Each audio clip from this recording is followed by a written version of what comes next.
A continuación en nuestra segunda sección. Hablemos con. Hablemos con.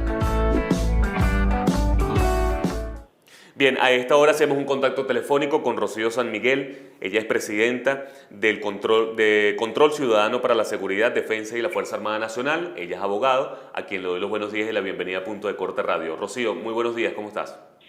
Muy buenos días, un placer estar con ustedes y compartir esta entrevista con tus seguidores. Gracias, Rocío, por atendernos.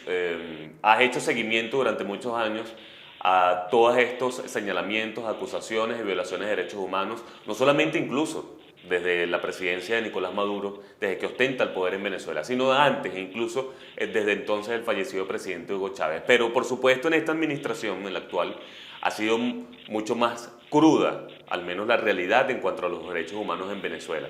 Es real, tanto así que la comunidad internacional prácticamente que mensualmente actualiza estos informes y en horas de la mañana, pues la Corte Penal Internacional confirmó que la administración de Nicolás Maduro cometió inacción, al menos en sancionar estos crímenes de lesa humanidad en Venezuela. ¿Qué significa esto, Rocío, y qué se puede esperar entonces a partir de esta última actualización? Sí, bueno, sin duda es un hito muy importante que da cuenta de algo que se sabía, que conocíamos los venezolanos, especialmente después de utilizarse el informe de la Misión Internacional de Determinación de los Hechos, donde se describen muchos de estos crímenes, en la forma en que ocurrieron, lo trágico y lo doloroso en el que se desarrollaron, además donde se describen los factores de realización de estos crímenes de manera generalizada y sistemática por cuerpos de seguridad del Estado, y en donde mayormente aparecen involucrados efectivos de la Fuerza Armada Nacional. Sin duda, en estos momentos habrá que seguir. Bien, tenemos problemas en la comunicación con Rocío San Miguel, los mismos problemas de comunicaciones del país. Recuerden que también las fuertes lluvias en las últimas horas han afectado a las comunicaciones y también el internet. Incluso con ella íbamos a hacer un contacto vía Zoom para tener, por supuesto, de manera audiovisual este contacto, pero producto de esta falla en las telecomunicaciones hemos tenido que hacer pues un contacto telefónico. Estamos tratando pues de retomar esta conversación con Rocío San Miguel. Ella es abogada, especialista en esta materia de derechos humanos, al menos internacionalmente ha hecho seguimiento a todo lo que es estos señalamientos, acusaciones y violaciones de derechos humanos en Venezuela, y sin duda alguna esta actualización de la Corte Penal Internacional en horas de la mañana va a determinar, o es incluso determinante, podemos considerarlo así en este momento, sobre cuál va a ser el próximo paso de la CPI ante esta investigación que pudiera llevarse a cabo. También hay un precedente importante. Fíjense, hace no más de 48 horas, también en Sudán específicamente, se informó que iban a entregar al expresidente de ese país ante la Corte Penal Internacional. Va a haber una entrega precisamente por unos delitos parecidos a los que se les acusa a Nicolás Maduro. Esta nota informativa está desde el portal de la casa, puntodecorte.net. Incluso vamos a aprovechar que estamos conversando sobre este tema mientras que tratamos de retomar la comunicación con Rocío San Miguel para mencionar sobre ello. Esta nota la tenemos allí, puntodecorte.net. Sudán entregará a la Corte Penal Internacional a varios exdirigentes, entre ellos el derrocado presidente Omar al-Bashir, buscado por crímenes de lesa humanidad y crímenes de guerra durante el conflicto en la región de Darfur. Esta información es de última hora y que es un precedente, al menos, fíjense, el más cercano, al menos en lapsos de tiempo, con esta investigación que se lleva también desde la Corte Penal Internacional contra el propio Nicolás Maduro. Incluso para muchos analistas políticos, esta ronda de negociaciones, el propio Nicolás Maduro pudiera estar tratando de tomarla de alguna forma para alivianar esa presión que hay internacionalmente hacia su persona, esa figura de criminal de lesa humanidad, y no solamente con el tema de las sanciones. Volvemos a comunicarnos con Rocío San Miguel. Rocío, en efecto estábamos pues mencionando estas dificultades que existen en nuestro país con las comunicaciones. Ya como bien todos lo saben, cada vez incluso que hay estas fuertes lluvias, pues las telecomunicaciones de alguna forma sufren estas fluctuaciones. Pero volvemos a retomar, tú estabas mencionando todo lo que pudiera ser el siguiente paso de la Corte Penal Internacional para con esta actualización que hubo en horas de la mañana, pero también es importante conocer qué tan determinante es, ¿no? O sea, que la Fiscalía, la justicia venezolana ha tenido inacción según la Corte Penal Internacional en investigar ello. ¿Qué quiere decir? Porque el propio Tarek William Saab ha dicho que ha tenido comunicación con ellos, que ha tenido toda la voluntad desde la justicia venezolana, y parece ser que no es así. Sí, efectivamente. Los recursos que ha intentado la Fiscalía venezolana han sido recursos dilatorios, es decir, buscar pronunciamientos tras pronunciamientos de la CPI para tratar de conseguir tiempo. En concreto, lo que tenemos con esta actualización de la Corte Penal Internacional es que ha señalado en definitiva que hay complementariedad por parte de la Corte Penal Internacional, es decir, hay competencia para investigar posibles crímenes que se hayan cometido en territorio de Venezuela, especialmente, y en esto es categórico, porque Venezuela ha demostrado no querer o no poder realizar justicia. Es decir, y esto es esencial, cuando los estados no tienen la capacidad de judicializar y de hacer justicia en los casos que son competencia de la Corte Penal Internacional, crímenes de guerra, delitos de lesa humanidad o genocidio, entonces la Corte Penal Internacional pasa a conocer de estos casos. Ahora, sin duda, habría que esperar los pasos subsiguientes. Se había especulado que la Fiscalía de la Corte Penal Internacional en su informe anual, que debería ocurrir para septiembre, podría entonces dar ya apertura a caso contra Venezuela, y allí habría que determinar la selección de los casos que refiere y sobre todo quiénes serían los investigados. No podemos perder de vista que la Corte Penal Internacional se dirige a los casos más graves, sí, y aquellos casos sobre los cuales tiene un acervo importante documental que le permiten indagar de manera emblemática los posibles crímenes de lesa humanidad que hayan sido cometidos en territorio venezolano. Esto es un paso muy significativo, sin duda, además dado en un momento político muy interesante, sí, un momento político en el que se están dando conversaciones en México para la resolución de la crisis venezolana. Es decir, pareciera estar dando un mensaje la Corte Penal Internacional de señalar si no hay justicia, si no hay métodos incluso de acuerdos para justicia transicional, Corte Penal Internacional muy prontamente va a iniciar casos por delitos cometidos en Venezuela por autoridades venezolanas. Estamos conversando con Rocío San Miguel, presidenta de Control Ciudadano para la Seguridad, Defensa y la Fuerza Armada Nacional. Rocío, mencionabas pues que este es un paso importante, ¿no? Pero hace minutos, cuando tuvimos la interrupción en la comunicación, aprovechamos la oportunidad incluso para leer una nota informativa sobre un precedente que tiene que ver con la Corte Penal Internacional y específicamente en Sudán, que han decidido pues entregar a algunos exdirigentes de ese país, incluyendo al expresidente Omar al-Bashir. En este caso, a la Corte Penal Internacional también investigado por presuntos crímenes de lesa humanidad. Esto ha generado expectativas, Rocío, y yo quisiera, por supuesto, que tú hicieras un análisis sobre ello, porque las expectativas han sido el factor principal en los últimos años en Venezuela, sobre todo por el seguimiento de la comunidad internacional a estas violaciones de derechos humanos en Venezuela, pero también son lapsos de tiempo. O sea, es decir, estas investigaciones llevan incluso a veces muchos años, y hay veces que estos presidentes en ejercicio pues salen del poder y luego es que se toman algunas decisiones, al menos aquellos precedentes ya históricos de la Corte Penal Internacional. ¿Pudiera suceder lo mismo con Nicolás Maduro o pudiera haber incluso una conclusión de un lapso de tiempo menor para con esta investigación en Venezuela?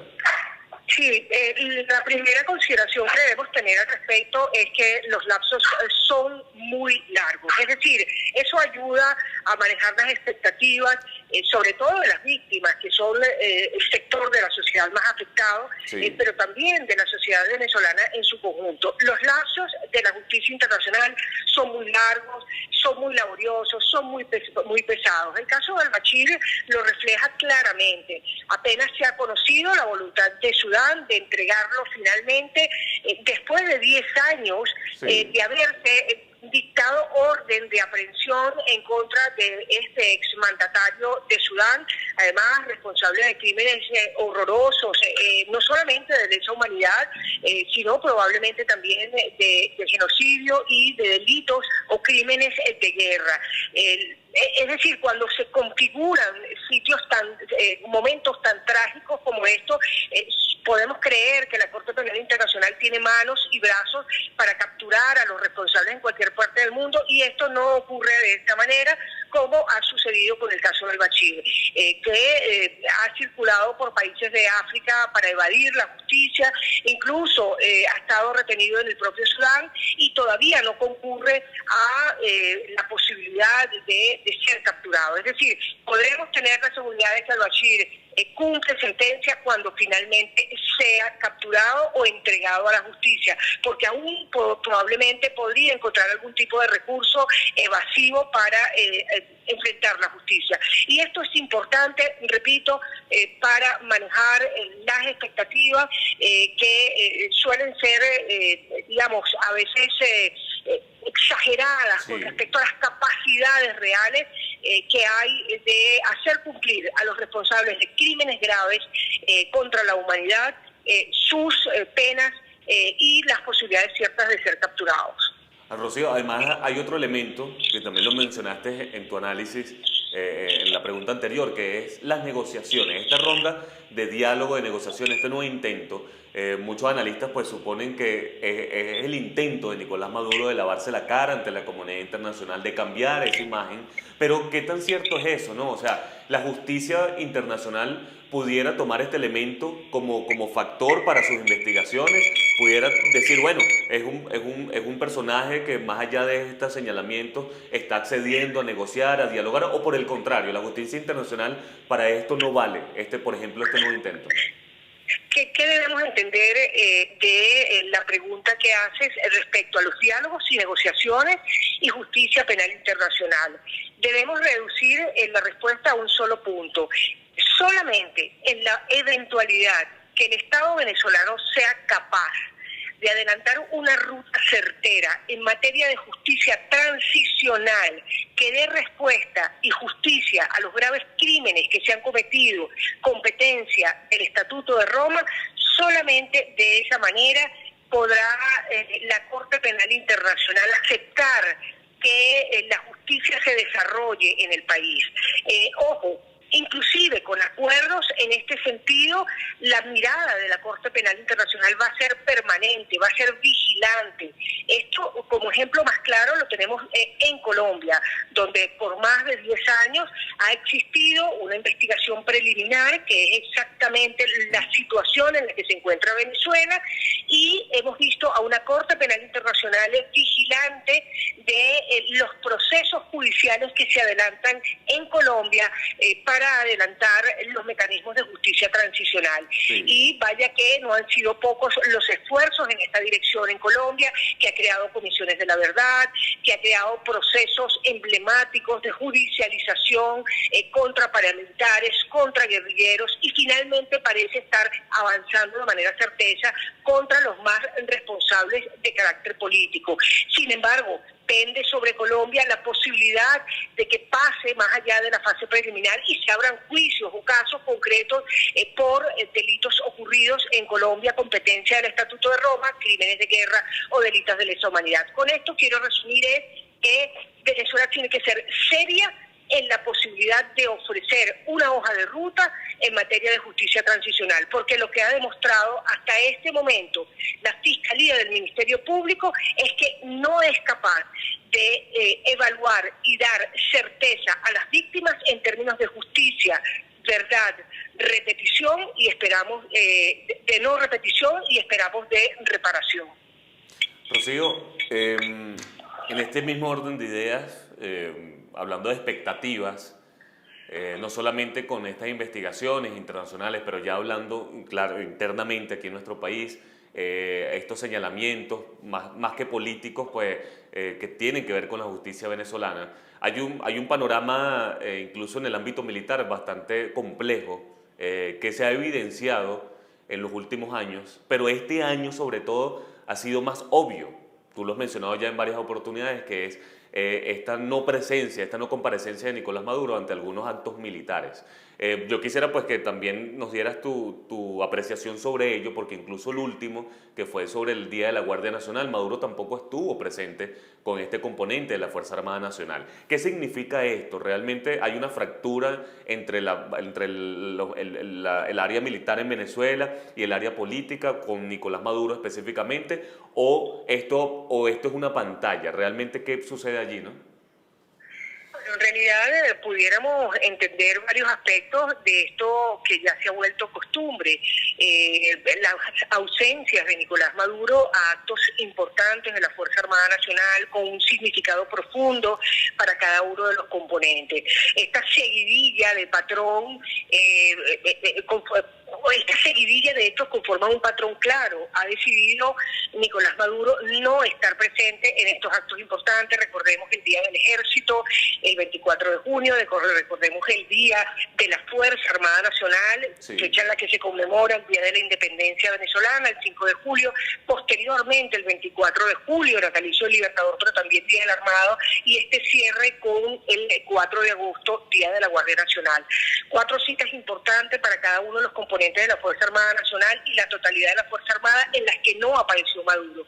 Allí cabe especular 2 situaciones. Una, que efectivamente tenga miedo de contacto en general yo digo que con público, pero especialmente contacto con la estructura en amplio de la Fuerza Armada Nacional. Eso podría ser una posibilidad, producto de los temores que reiteradamente señala de verse amenazada su vida. Lo que debemos decir es que Nicolás Maduro cuenta con un importante sistema de protección, con su Guardia de Honor Presidencial, con los últimos recursos que permiten la protección y salvaguarda de su integridad personal y pues me imagino el primer gesto de valentía que debería tener sería precisamente ante la Fuerza Armada Nacional.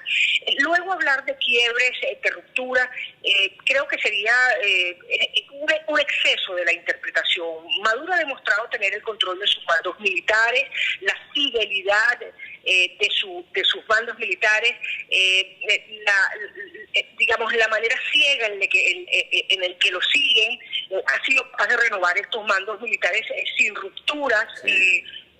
Yo creo que donde podría haber algún tipo de interrogante es en los mandos subalternos, en esa base de la Fuerza Armada Nacional que se pregunta por qué su comandante y jefe no asiste a los actos centrales de su componente. Claro. Allí, pues, seguramente todo tipo de rumores existirán y existen con seguridad, que van desde ratificar que, pues, probablemente tenga miedo, se sienta inseguro, algo, repito, que no solamente ocurre en el seno de la Fuerza Armada Nacional, sino con los venezolanos en general. Ha sido ya una costumbre, un patrón de conducta en el que cada vez vemos a Nicolás Maduro confinado entre las puertas de Miraflores para el ejercicio de su mandato. Bueno, esto incluso, Rocío, se suma a este hecho político que sucediera hace par de semanas atrás, todas estas elecciones internas del Partido Socialista Unido de Venezuela, que demostró pues una alta abstención, al menos dentro de las filas, la militancia política del Partido Socialista. Que esa es otra ala, ¿no? Ese es otro análisis interesante que comentar, porque en efecto pues el área política y el área militar son 2 componentes básicos para ostentar el poder, al menos para cómo lo han concentrado aquí en Venezuela la gestión de Nicolás Maduro. Pero es decir, bajo este análisis que tú has hecho, es más factible de alguna forma que haya una ruptura política, es decir, militante, para con Nicolás Maduro, o en efecto ya la hay, que bajo el área militar, ¿no? Bueno, yo creo que el modelo autoritarista que viene desarrollando Maduro en el ejercicio del poder es un modelo que termina por distanciarlo no solamente, obviamente, de los opositores, sino del pueblo venezolano en general y también de sus propios seguidores. Es un modelo en el que la cúpula se vuelve cada vez más autoritaria, no hay sentidos de democracia. A la muestra están los resultados de las elecciones primarias del PSV, donde la noticia esencial de estos comicios internos fue de la baja participación, sin duda, de sus propios seguidores, pero también la arbitrariedad, como que una vez los seguidores depositan sus votos, se dice fresca y alegremente que no necesariamente quienes hayan ganado en sus circuitos serán postulados. Yo creo que ese modelo de autoritarismo termina por hacer mella dentro de la propia estructura del partido del PSV y cada vez encontrará mayores fracturas internas. Y esto será una deriva permanente que se profundizará sin duda alguna una vez que se conozcan quiénes serán estos candidatos del PSV y también el desarrollo que pueda darse en México con la resolución que en definitiva tome la oposición de participar en los comicios electorales del próximo 21 de noviembre en Venezuela. Es decir, estamos en un país en movimiento político permanentemente, no se ha dicho todo, pero sí hay patrones de desgaste muy profundo en el liderazgo y en la capacidad de cohesión que genera el propio Nicolás Maduro dentro del Partido Socialista Unido de Venezuela y de sus propios seguidores que se puedan llamar chavismo en general en Venezuela. Rocío, por último, no te quiero quitar más tiempo, pero todo este análisis que tú has hecho, todos estos elementos que hemos ido desglosando, me llevan a preguntarte, de manera por supuesto especulativa, si crees de alguna forma que por la cabeza de Nicolás Maduro ha pasado la idea realmente de llevar a Venezuela a una transición. ¿Y cuál sería esa transición ideal para la figura de Nicolás Maduro, ¿no? Incluso tomando en cuenta que está siendo investigado por crímenes de lesa humanidad, ¿no? Sí, sin duda lo que hemos visto hasta ahora, la caracterización más clara del deseo de Nicolás Maduro es avanzar en lo que él podría denominar una transición económica. Todos estos pedidos que ha realizado para que sean levantadas las sanciones contra Venezuela. Ese es el tipo de transición al que aspira Nicolás Maduro. Una transición en la que pueda salir el atolladero económico que significan las limitantes que tiene, inclusive para viajar personalmente al exterior, etcétera. Sí. Es el tipo de transición que ha explicado al país. Por supuesto que no es el tipo de transición deseable al que podemos aspirar los venezolanos. Los venezolanos aspiramos a la plena vigencia de la Constitución, es decir, a el retorno a la democracia en Venezuela. Aspiramos a la existencia de la independencia de los poderes públicos y aspiramos fundamentalmente a que existan justicia sobre los crímenes tan graves que se han cometido, pero también que tengamos la seguridad de que no se sigan cometiendo. Estos abusos que se dirigen desde la Dirección General de Contrainteligencia Militar o del propio Servicio Bolivariano de Inteligencia Nacional o de las policías en muchísimos estados y de la propia Fuerza Armada Nacional, dirigido contra quienes son vistos como disidentes, críticos o opositores, son inadmisibles para pensar en una Venezuela en transición. Yo creo que para tener la claridad de una ruta en este sentido, deben de haber compromisos firmes en esta materia, deben de liberarse presos políticos, deben de establecerse garantías reales para la celebración real de elecciones justas en Venezuela y debe establecerse una hoja de ruta muy clara, muy firme, que dé certeza sobre la posibilidad de justicia en la comisión de graves crímenes cometidos en Venezuela. Es decir, todo un abanico de puntos y de resoluciones que deben acordarse, pero que también deben vigilarse en su ejecución para que sea creíble la posibilidad de una transición en Venezuela. Así es. Rocío, agradezco el tiempo, gracias por contestar nuestra llamada y seguramente seguiremos en contacto, pues, sobre todo con miras a lo que puede ser esta investigación desde la Corte Penal Internacional. Muchísimas gracias, Rocío. Muchísimas gracias. Feliz que se pudo realizar la entrevista. Un placer. Seguro. Un gusto. Rocío San Miguel, abogada, defensora de derechos humanos, presidenta de la organización Control Ciudadano para la Seguridad, Defensa y de la Fuerza Armada Nacional.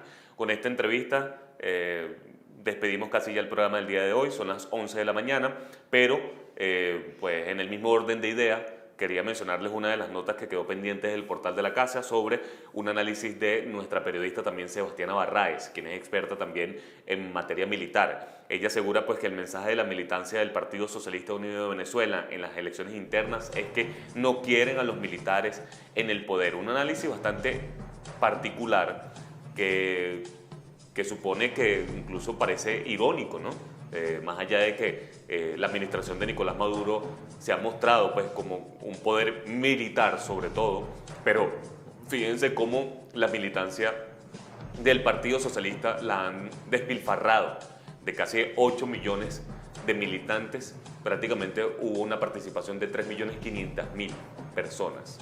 Y esto de manera extraoficial, porque además no hay forma del ciudadano común comprobar ello. No hubo una contraloría por parte de organizaciones independientes, no hubo un seguimiento, al menos en los centros electorales. ¿Cómo sabemos nosotros los venezolanos que ciertamente esa fue la cifra de cantidad de venezolanos votantes?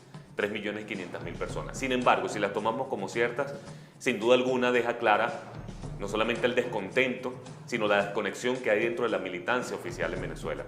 Menos de la mitad de su militancia participó en unas elecciones internas que suponen pues son importantísimos para ellos, en donde hay un conflicto interno, hay unas disputas internas entre dirigentes políticos, entre el chavismo y el madurismo. Ese es otro análisis, por supuesto, que lo vamos a estar haciendo en los próximos días, con mira a lo que es esta nueva ronda de negociaciones que van a comenzar el día de mañana, viernes 13, en México, y que sin duda alguna nosotros desde aquí de Punto de Corte Radio vamos a estar analizando. Esta entrevista con Rocío San Miguel, abogada, defensora de derechos humanos, pueden encontrarla en nuestro canal de YouTube, pueden escucharla nuevamente, compartirla a través de sus grupos de WhatsApp, en sus redes sociales. Punto de Corte TV, allí la pueden encontrar, pero también reseñada en nuestro portal de la casa, puntodecorte.net. Agradezco a todos los que se mantuvieron conectados en esta hora de programa. La invitación es para que se mantengan allí pendientes de nuestras redes sociales. En minutos vamos a hacer un avance informativo con todo el acontecer nacional e internacional de las últimas horas. También contacto con nuestros corresponsales y reporteros de calle sobre algunos hechos y denuncias que se están extendiendo. Pero a propósito de ello, en pocos minutos se tiene previsto que se realice una protesta simbólica en la Embajada de México aquí en Caracas por parte de madres, padres y representantes de niños que han fallecido en el Hospital JM de Los Ríos, exigiendo que esa solicitud de reactivar los trasplantes en Venezuela sea uno de los puntos de la mesa de negociación a partir del día de mañana en México. Me parece pues muy lógica esa propuesta y que sin duda alguna desde Punto de Corte vamos a estar haciendo seguimiento. Nos despedimos. En el control técnico Humberto Pernilla, en la conducción quien les habló, Joan Álvarez, @JoanAlvarezR. Así me pueden ubicar tanto en Twitter como en Instagram, síganme por allí, recibo sus comentarios, sus denuncias y preguntas y los puedo leer en el transcurso del día. La invitación para el día de mañana, a la misma hora, por el mismo canal, Punto de Corte Televisión, a las 10 de la mañana. Que tengan todos el mejor día posible.